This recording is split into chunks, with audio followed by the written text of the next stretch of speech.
everybody. Hello. It's been a long time since we've seen each other. I'm so happy to have you here, and it's a supreme honor to be doing a public culture club session with you all. Of course, we have the movies, and we have the books. And after this concludes tonight, we're going to be setting our sights toward June. And we're going to be reading some Mark Twain in the middle of the summer. It's going to be so great. Tom Sawyer.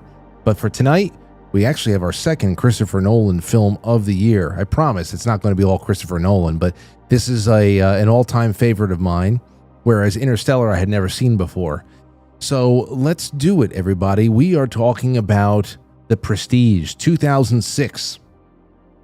It follows two rival magicians, Robert Angier, who is played by Hugh Jackman, and Alfred Borden, Christian Bale.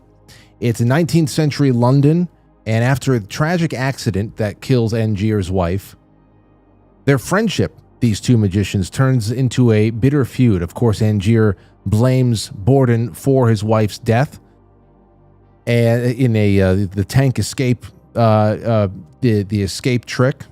Whether or not it was a double Langford knot versus a slip knot, Borden preferred the double Langford.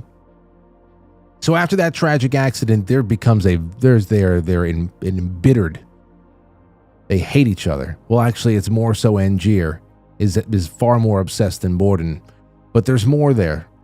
There's more there, and each magician strives to outdo each other in the way that they are trying to up each other's the duel between the tricks that they are designing and putting out there, and then, of course, the sabotage of each other's shows, and then particularly Borden's transported man trick.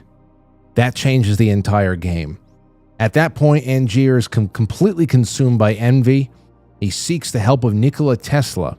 All right. It also should be said that, even though you guys know this because you've seen it, that the entire movie, for the audience, we are seeing both timelines and we're jumping around by way of Borden reading Angier's diary in prison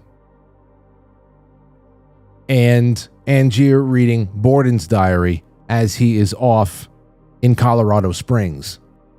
And it's really incredible in that respect, because then you have great agency as a director to be able to go to all over the place and piece this together. And because it is not sequential, it adds a lot of mystery for the audience. And then it also makes watching the movie second, a third time, a fourth time even better, because then you can start seeing all the little Easter eggs and all the little things that foreshadow what's coming that you possibly could not have seen any other way. Unless, of course, you're just like a detective and all that stuff, which many of you are. Anyway, that's what happens there. He goes out to Colorado Springs to seek out the help of Nikola Tesla, played by none other than David Bowie, who builds a mysterious cloning machine for Robert Angier.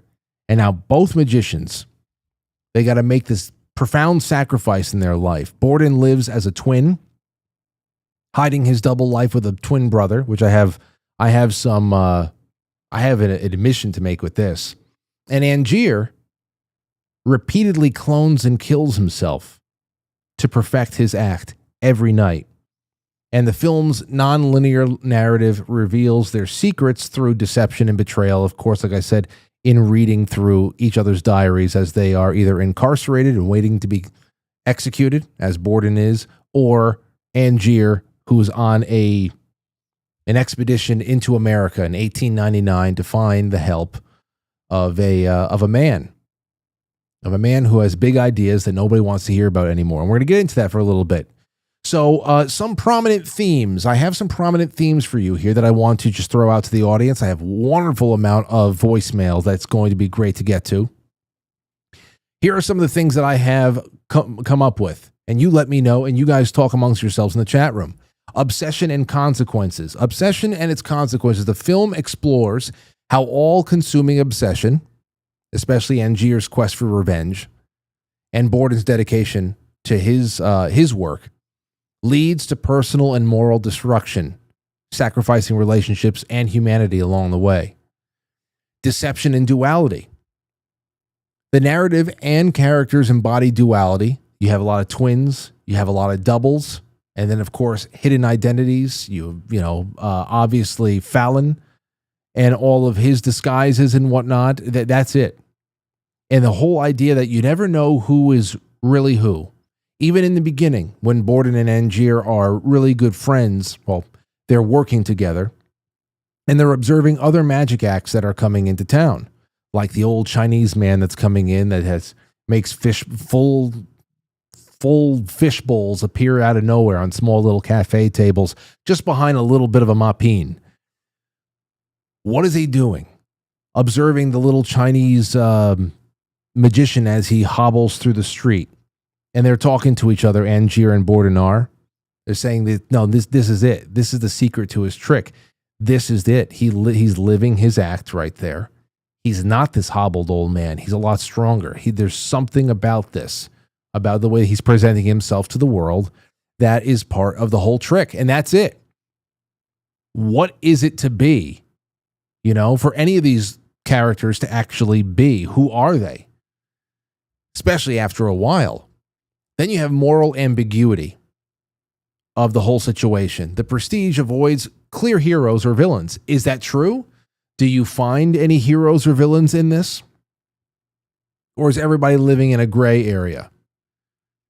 So there is but it is very gray. And I think that moral ambiguity is a big part of it. I want to put that out there. And we already talked about all the other stuff. But science, this is another thing that I came up with. I said has to be zeroed in on. You can't avoid it. Science, hubris, and whether or not you can go and do things. Should you do things that you know you can do? All things that you know you can do. And that is what we're going to be talking a little bit about. You guys can discuss it in the chat room if you'd like. But at first, now I have a few key scenes I'd like to bring up to you. And then with whatever time we have left over, I'd love for you to call in about key scenes and themes and other things that you notice along the way. The first one, of course, is the beginning. The bird in the cage in the beginning, setting the whole thing up, explaining about the pledge, the turn, and the prestige. Let's watch a little bit of it, shall we? Hold on a second. Here we go. It's called the pledge. The magician shows you something ordinary. A deck of cards, a bird, or a man. And now you have Michael Caine that's telling you about the ordinary things that they're showing. And then you have to make it disappear. And all of this is happening where you have the very first, then you have the end, and we know that this is all stuff from the end. This right here is after Angier has already acquired everything that he needs from Tesla. And you see Borden is trying to see what the hell, how has he done this trick? How has he done this trick after all this time? And that's when you start realizing we don't know until the end what's going on there. But how do you make it all come back? That is the prestige. It just sets you up. And what is it all about? It's about the transported man. The transported man trick. This right here is how it all ends. But how it all begins is when Angier goes to go and spy on Borden to see what he's doing with his new trick. When he comes back from observing, he can't help but admit that he had just seen the greatest trick he'd ever seen in his life. And we will watch that right now.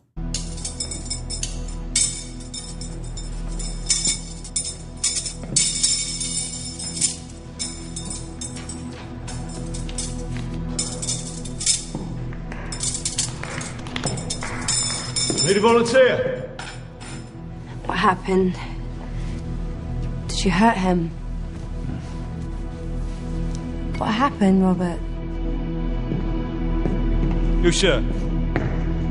Just a rubber ball, yes? Thank you. Just a rubber ball. No. Not normal. Not a normal rubber ball. It's magic. He had a new trick.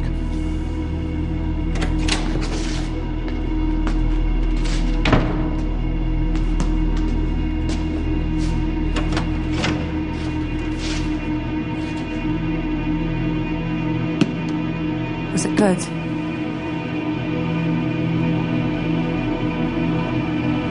It was the greatest magic trick I've ever seen.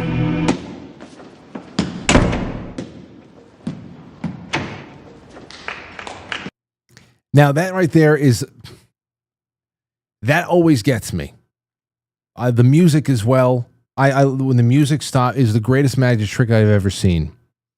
And Hugh Jackman sells it so well, just like in it. What am I going to do now? What am I going to do now? How the hell has he done this? And I love the smattering of applause at the end because you can tell that the audience just doesn't get what they had seen. And in the next scene, you have Michael Caine that is talking with Hugh Jackman about what the hell they were just looking at, how to explain it, how to figure out how to be able to make it better. Michael Caine says, "Listen, it's got to be a double. It's got to be a double. It's got to be a double." Now, in the end, and this is part of the best, what I love, the journey you go on with this, because that is Occam's razor. There's got to be a double. And then you say, no, well, maybe it's not. Maybe it's actually real magic. And then you find Tesla in Colorado Springs. You say, okay, maybe it's science. Maybe it's just a science. It's a technology. It's what is it? Because of course Tesla, the 5-letter cipher that was the cipher for Borden's trick. What the hell? So he's going out there. He wants a machine as well. Now here's the only thing that I don't get about this. Here's the thing that I don't understand. And this is for all of you out there with Tesla. For a long time, and when I say long time, I mean until recently, I always assumed that Borden was smart enough because it said at least in one instance in this movie. Actually, it's the next scene after the transported man is actually introduced. Michael Caine was told when Hugh Jackman, when Robert Angier says he's a dreadful magician, he says, no, he's a fantastic magician. He's a dreadful showman. He doesn't know how to doll it up. People didn't understand. There was no build up to it, which I think is very telling in and of itself when we talk about how magic is used on us. When you're talking about a build up and then being let down, or a build up and being given a big payoff, or having something incredible done right before your eyes, but there's no attention really paid to it and you kind of miss it. That happens a lot. Now that happens intentionally. In this case, Borden is just that he's not the showman. He learns how to be a showman a little bit as time goes on. But that's what but what I was thinking there was, for the longest time, for many years, that Borden found Tesla. He had himself cloned once and then did this. The whole idea of a brother is very new to me. At the end when Angier said a twin, a brother, I thought he was just calling one of these clone, like he had his own clone, a twin or something like that. But then it makes a little bit more sense, because when he goes and he meets Sarah, you remember that when he brings Sarah home from their date, and he says, I'd like to come in if you can. And she's, oh, you can't come in. And he was already waiting inside, ready to make tea. You want milk and honey or whatever the hell it was. Obviously, now you look back and say, okay, well, that was his twin. I always thought that Borden just had the sense to make one clone of himself and partner with that clone and to work and live half the life with the clone. Whereas Angier, that went right over his head, and he went into a much darker place with it, with the real sacrifice every night. You had Borden's sacrifice was something in and of itself, with living the half life, and the people that ruined along the way too, especially Sarah, who knew she was only being truly loved half of the time, and she ends up taking her own life. But then when you talk about Angier, holy shit, And we'll get around to it. We will. But obviously, this is a very important scene because it introduces the trick that makes everybody willing to give up their lives to duplicate and figure out the secret. I just love it. I just love that. So that's my second one. Let me see. Let's see here. Tesla's machine demonstration.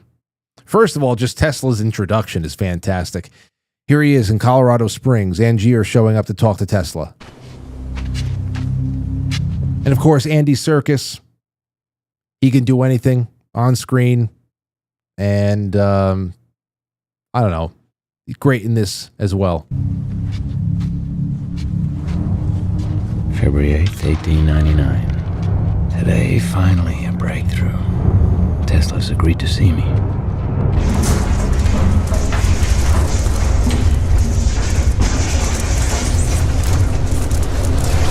Perfectly safe.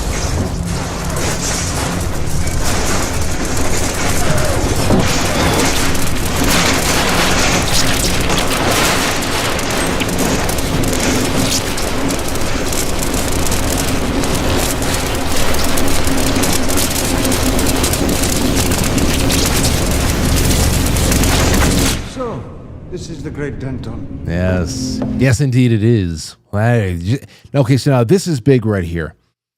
When they go out, have you eaten, Mr. Angier? And they go out and they're on the balcony and they're talking. And this is where one of the greatest exchanges in the movie really pops up. And that's when we start talking about sacrifice. That's where we talk about sacrifice and the real cost of things. It's around page, what is it? Well, 124 is my notes. Here you go. He's talking about the machine that he wants. And here we go. Phrase, man's reach exceeds his grasp, is a lie. Man's grasp exceeds his nerve. Society only tolerates one change at a time. The first time I tried to change the world, I was hailed as a visionary. Second time, I was asked politely to retire. So that in itself, I always love that. The first time I tried to change the world, I was hailed as a visionary. The second time, I was asked politely to retire.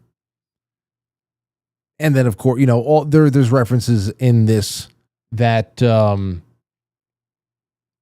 he and Edison's the smear campaign about of Edison and his direct current versus the alternating current of Tesla.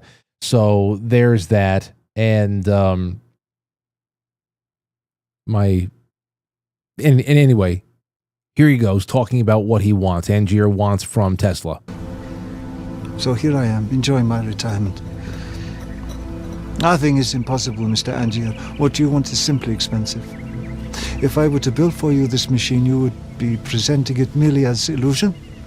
Well, if people actually believe the things I did on stage, they wouldn't clap, they'd scream. I mean, think of sawing a woman in half. Mr. Angier, have you considered the cost of such a machine? Price is not an object. Perhaps not, but have you considered the cost? I'm not sure I follow. Go home. Forget this thing. I can recognize an obsession. That's a question I ask myself all the time because of this movie.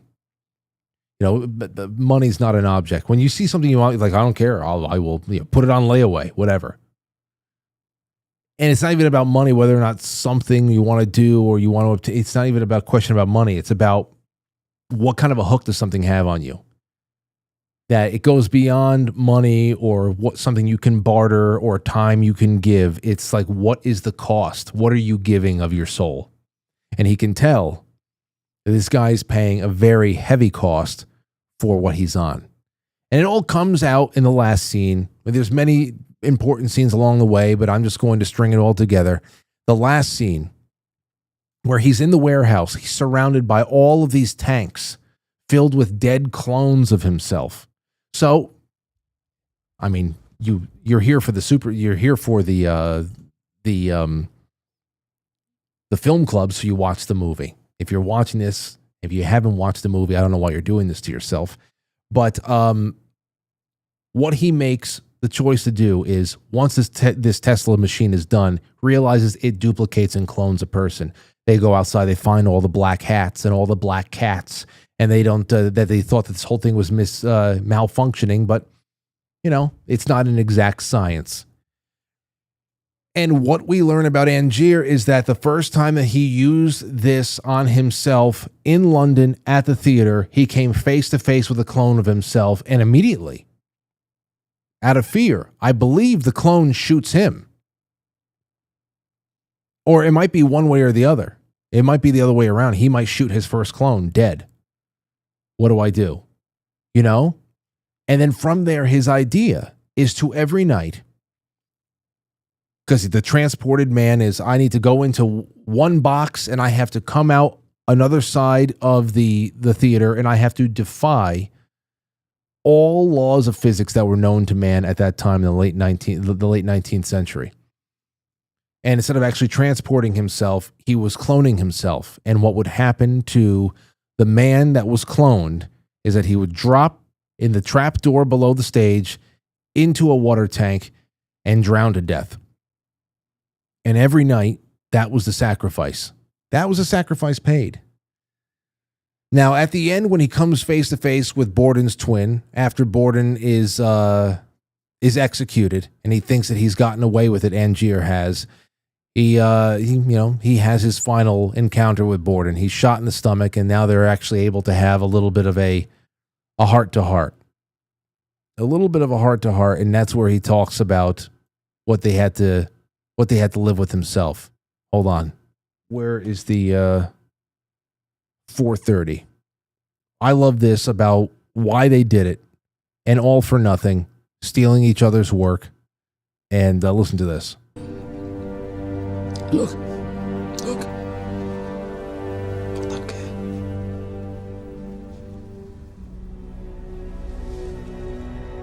You went halfway around the world. You spent a fortune. You did terrible things.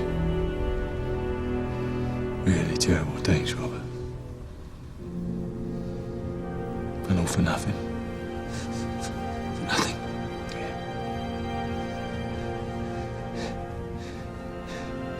You never understood why we did this. The audience knows the truth. The world is simple, miserable, solid all the way through. But if you could fool them, even for a second, then you could make them wonder. And you got to see something very special.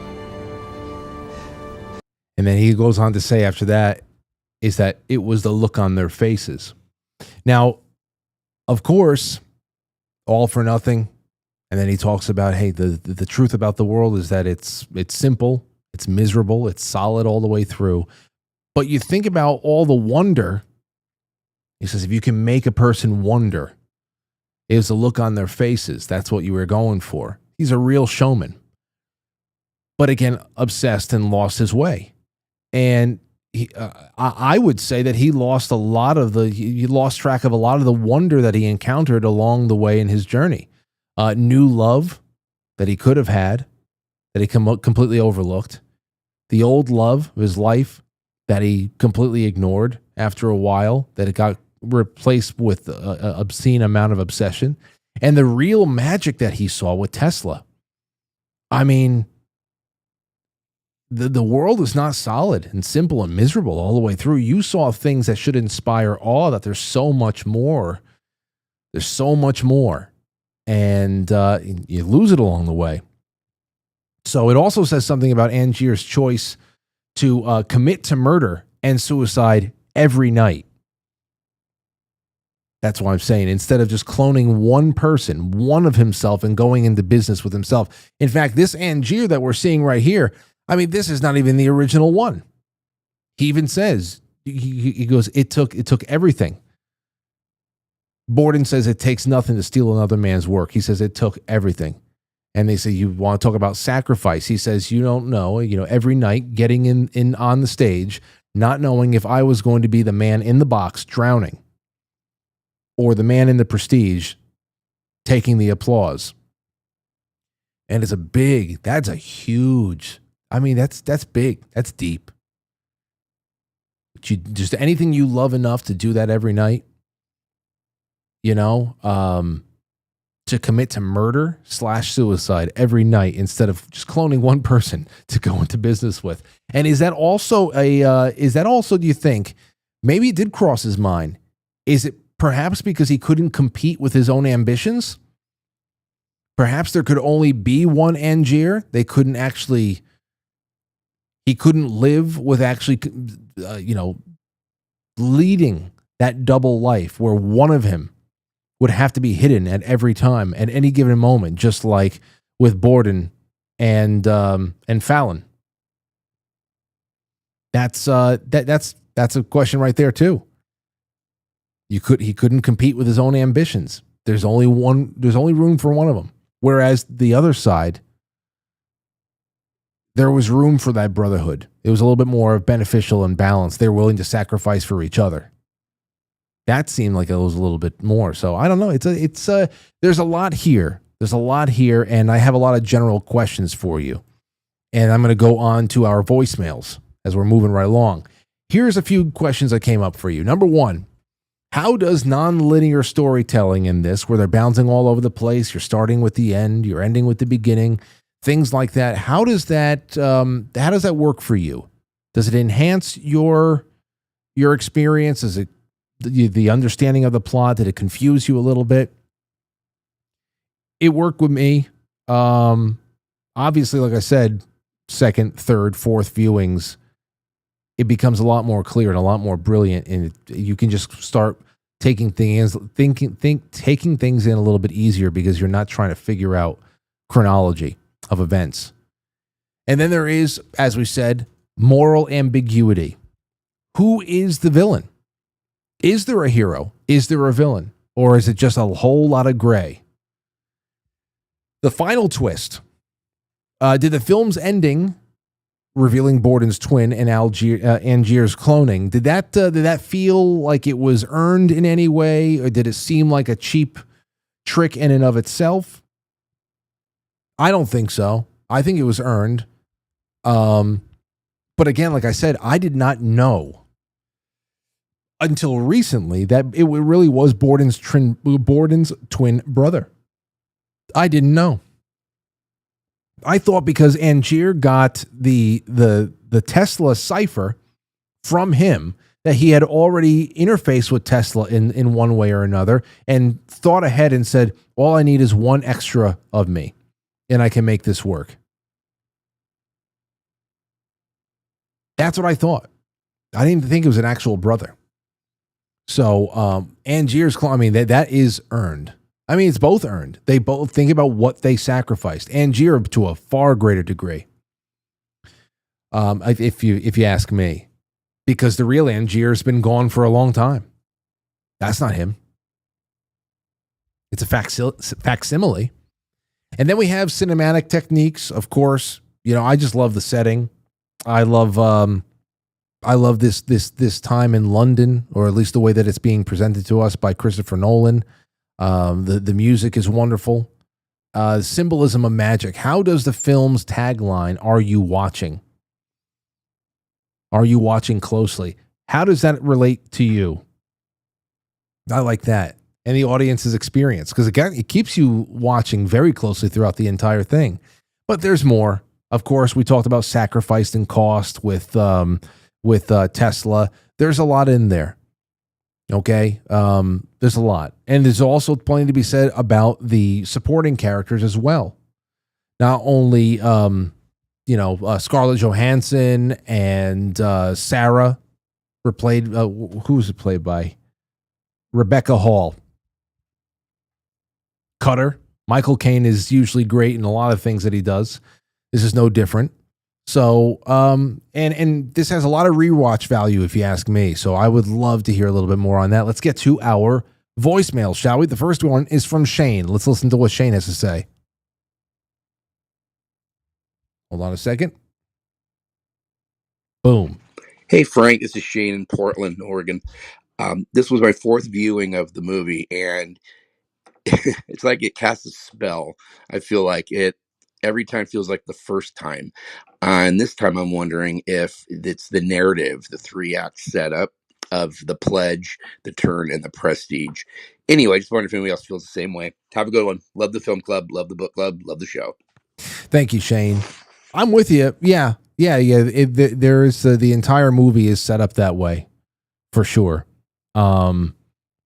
Even just to the magic end of it, and even the esoteric end, there's a lot there too that we can talk about. I mean, even just like the presentation of Nikola Tesla as a sort of Gnostic figure. He's like this demiurge like figure over there offering forbidden knowledge, and it leads to spiritual and moral peril. So it's not just, a 3-act play, 3-act trick as well, but you get almost like side quests along the way. And you get to choose your own path. And along the way, it could be a much bigger trick or a different trick at the end. But there's that. Let's go a little bit more, shall we? Okay, from Veronica. Go. Fake.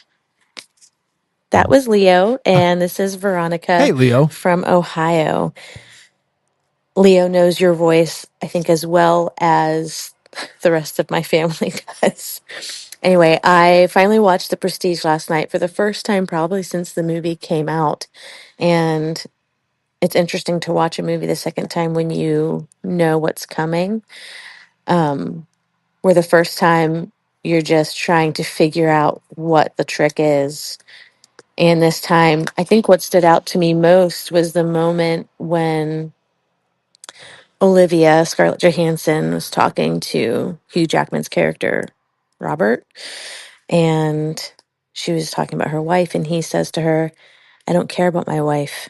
I care about the trick." And that really hit me differently this time around. Maybe I didn't even totally focus on that the first time I watched it, but just thinking about, even in just the world in general, how you can mask your true motives behind justice or grief or, whatever the moral excuses for what you're doing, when really what lies at the core is just selfish motivation.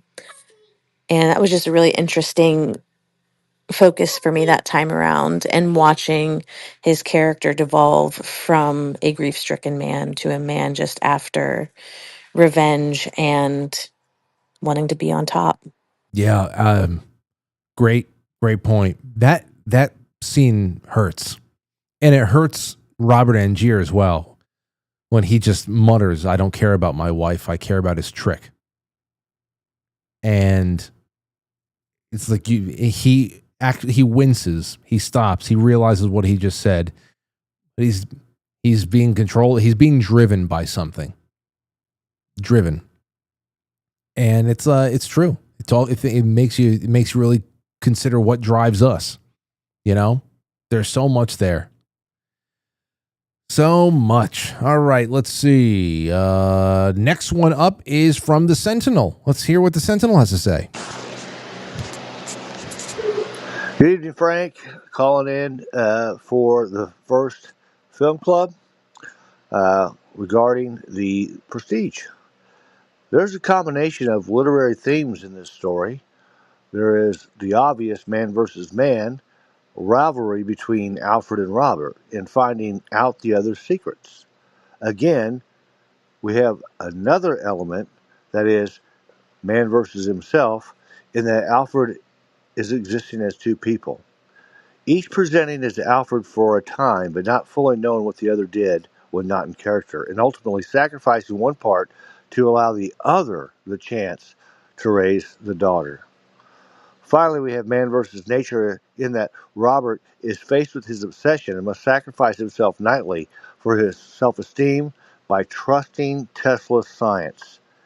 This story tests the bounds of risk, reward, self-esteem, love, hate, and survival. By the way, Michael Caine's performance was brilliant. I have much more, but I think this is enough to chew on for now. Cheers. Wonderful.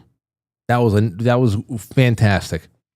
There, yeah, and even to continue on, even with the esoteric sacrifice as ritual, are Angier's repeated drownings and Borden's life as a twin akin to ritualistic sacrifice and in many ancient traditions.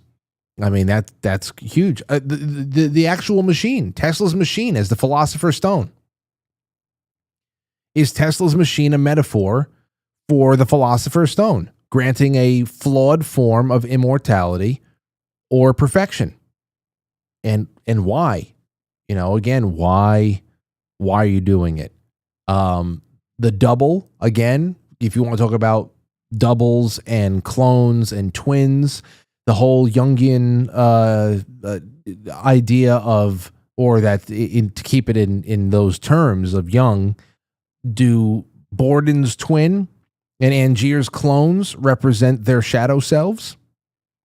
Does the film explore that at all? I don't know if they have that much introspection at the end. I think it's just a battle of wits for a long time. You know, we can go in any direction that we want, but I think there was a little bit more there emotionally. I don't know. They both lose a lot.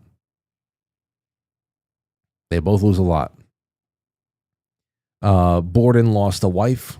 He lost Sarah. At least he got to keep his daughter at the end. Fallon, gave himself up. And he lost a brother. Also lost some fingers. And it's, it's hard to really compare the sacrifices and what everybody lost. It really is.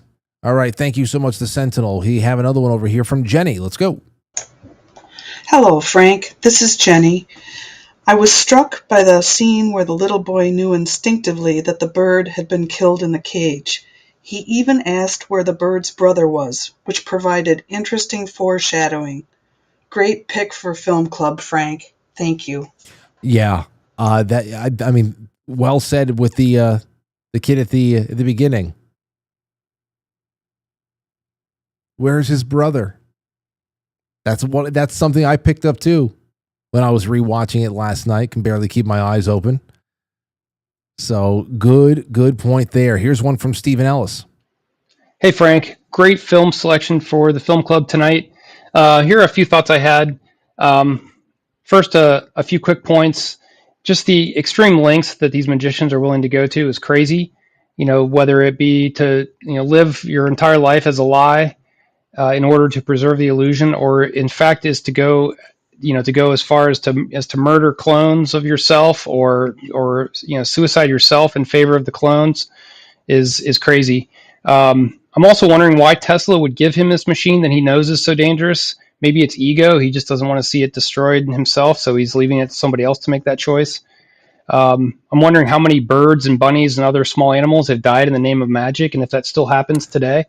But the biggest thing is this trick, this transported man trick, where apparently Tesla is letting a clone drown, or letting himself drown in favor of a clone living on, just in order to win this magician battle. It's crazy that he's willing to either commit murder or suicide in order to quote unquote win. And I'm still trying to figure out whether it is murder or suicide. It seems that the clone is the one being transported and living on to do the trick the next day. Yeah. So he's dead long ago, and the 99 clones have outlived him. But maybe it's the clone that's dying, and then he's surviving. Not sure. So great show. Thanks. Thank you, Steve. I was just about to respond to him. I felt like he was on the phone. That's an interesting question about whether the consciousness of the clone. So that you are the source material. You're getting underneath the machine. You are building everything up. You're getting ready, and boom, as the source material, you're going into the box. But at the same time, an exact duplicate of you is materializing at another part of the theater. So while you are drowning, you are also over there. So what experiences do you remember? Is that a memory? Are all the memories of the past deaths? Who knows? It is such a unique. It's not science fiction. This is definitely a thriller. This is a psychological thriller here. I would not call this science fiction at all. But great point, Steve. We have two more. Let's go to Annie. Go ahead, Annie. Hi, Frank. It's Anne from Perth here. After rewatching The Prestige, something that I've noticed is that both men die in the same manner as their wives do. One by drowning and one by hanging. Now, I don't know if that's relevant, but it just struck me as curious and wondering if anyone else had any thoughts on that. Also, love the casting of David Bowie as Tesla, and I wish we'd seen more of him, as I loved him in Labyrinth, which would be a great idea for a movie night. That's about all. Hope you have a great night. Bye. Oh, thank you so much. Yeah. Well, Borden. Yeah, well, yeah, the hanging, yes, there's something there because Sarah hanged herself, but Borden, Sarah's husband, did not hang. Remember, they switched so he can raise his daughter. It was Fallon who gave himself up for Borden, for what's his name? Jeez, why did I forget his first name now? Hold on a second. What is it? Alfred Borden. So it was Fallon that gave himself up for Alfred, so that he could be able to raise his daughter. I guess maybe the best character out there could be Michael Caine as far as the moral the moral anchor to all of this, and the women, the women actually held themselves together pretty well, and it was the men and all of their craziness that kind of turned them off and imploded all of the They were all good women, Olivia and Sarah. They were all great companions and partners, and they were just completely, all the relationships were blown away by this obsession, and so there's that. So they're definitely good characters. I mean, morally good characters in here, I'd say. All right, let's see here. Last one is from Miguel, good friend of ours. Let's go. Good evening, Frank. This is Miguel from the Navy. I wanted to leave you a quick message regarding today, the topic of today's film club, The Prestige. I love this movie. It's one of my favorite movies, and I watched it again yesterday in preparation for today's film club.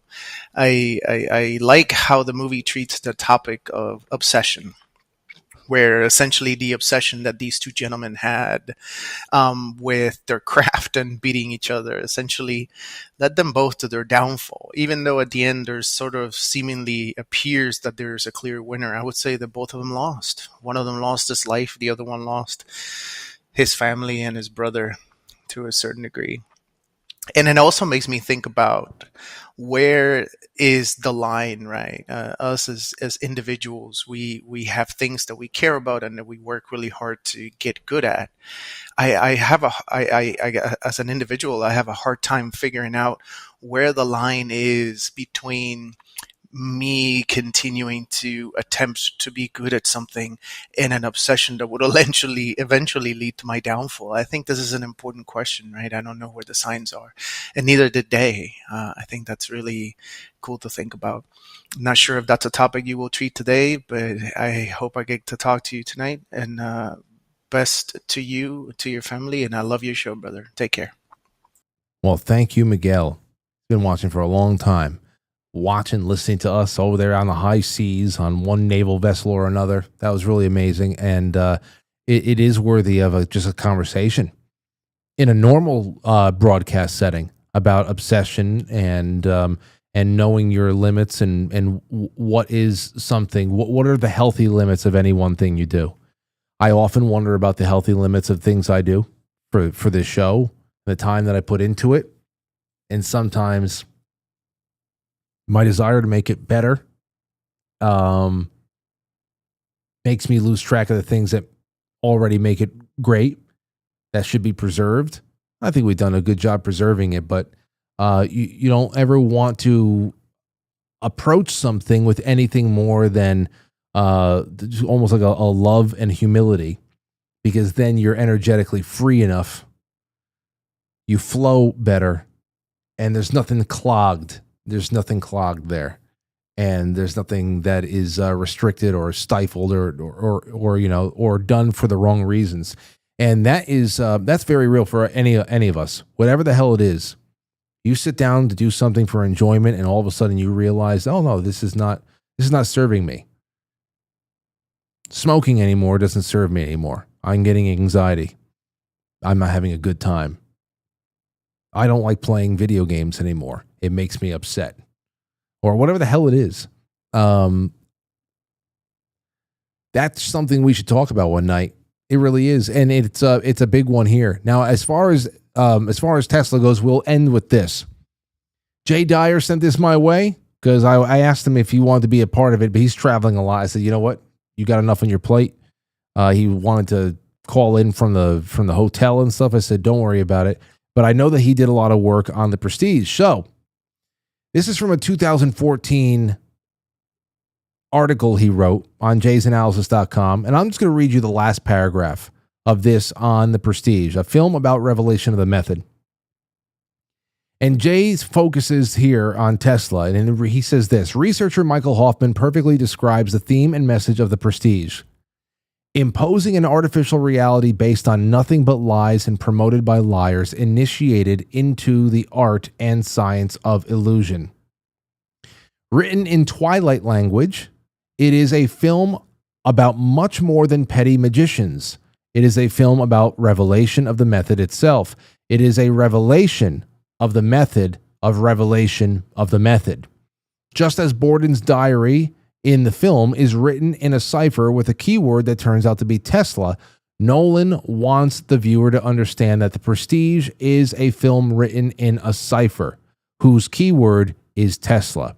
That is why I have focused my analysis on Tesla, who is the real message of the film, not Angier or the Bordens. Tesla is the real wizard who created the modern world, not the illusionists with their stagecraft and the sleight of hand. To transcend time and space and resurrect is the goal of modern science and transhumanism. But remember Tesla's warning, it comes at a price. This is the message of the film's Twilight language. And that's how we're going to end tonight.